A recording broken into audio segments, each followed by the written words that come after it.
Welcome back.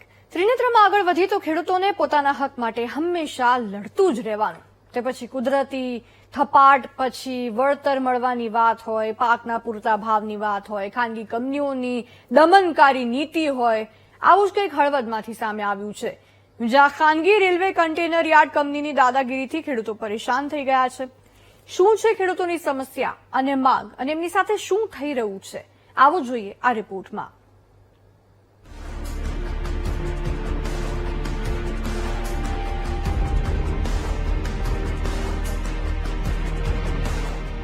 Morbi જિલ્લામાં ફરી એકવાર ખેડૂતો પર કંપની રાજ સામે આવ્યું છે. આવું એટલા માટે કહી રહ્યા છીએ કારણ કે એક કંપનીએ ખેડૂતોનું છેલ્લા 3 વર્ષથી જીવવું હરામ કરી નાખ્યું છે. દ્રશ્યો હળવદના ધનાળા અને જૂના દેવળિયા ગામની સીમમાં આવેલી વેસ્ટર્ન કેરિયર નામની કંપનીના છે. અહીં રેલવે કન્ટેનર યાર્ડ ઉભું કરાયું છે.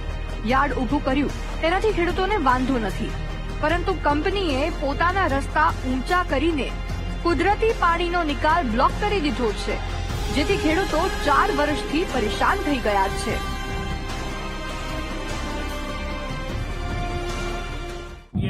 વેસ્ટર્ન ઝોન વાળાએ રસ્તો બિનકાયદેસર મારા ખેતરમાં દબાવી અને બનાવ્યો છે, અને અમને ધાક ધમકી ફૂલ આપે કે તમારાથી થાય એ કરી લ્યો, સરકાર અમારા બાપની છે, આવું પણ બોલે છે. અને અમારા માણસોને પણ રાતે દિવસે હેરાન કરે છે. વાહન લઈને આવીને ત્યાંથી આવીને મૂકી દે, રસ્તાનો એનો રસ્તો ત્યાં તે જગ્યાએ છે નહીં તો પણ આવું પણ કરે છે. કાલે રાતે પણ આવું પણ કરેલું હતું.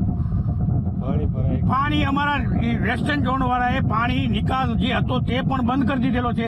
તેના કારણે અમારા ખેતરમાં પાછું પાણી આવી અને ખેતરમાં પાક બગાડે છે. દર ચોમાસામાં ખેડૂતોની જમીનમાં પાણી ભરાઈ જાય છે અને પાક બરબાદ થાય છે. કંપનીમાં વારંવાર રજૂઆતો કરી તો અધિકારીઓ દાદાગીરી કરે છે.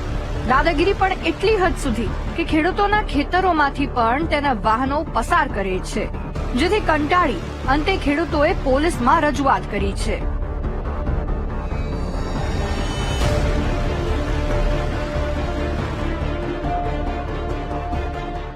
ચોમાસાનું નીકળવા નથી દેતા, પાણી બંધ રહે છે, ત્યાં બધો પાક ભરી જાય છે. 15 વીઘાનો પાણી ભર્યું છે. 15 વીઘા ખેતીમાં પાક તો ભરી જાય, અમારે લેવું શું પછી? પોલીસમાં તો રજૂઆત કરી, પરંતુ સવાલ એ છે કે કંપનીઓની સેવા ચાકરી કરતી પોલીસ ખેડૂતોની કોઈ મદદ કરશે? કારણ કે અત્યાર સુધી તો પોલીસ કંપનીઓને રક્ષણ આપતી જ જોવા મળી છે. વિશાલ જયસ્વાલ, વીટીવી ન્યૂઝ, હળવદ.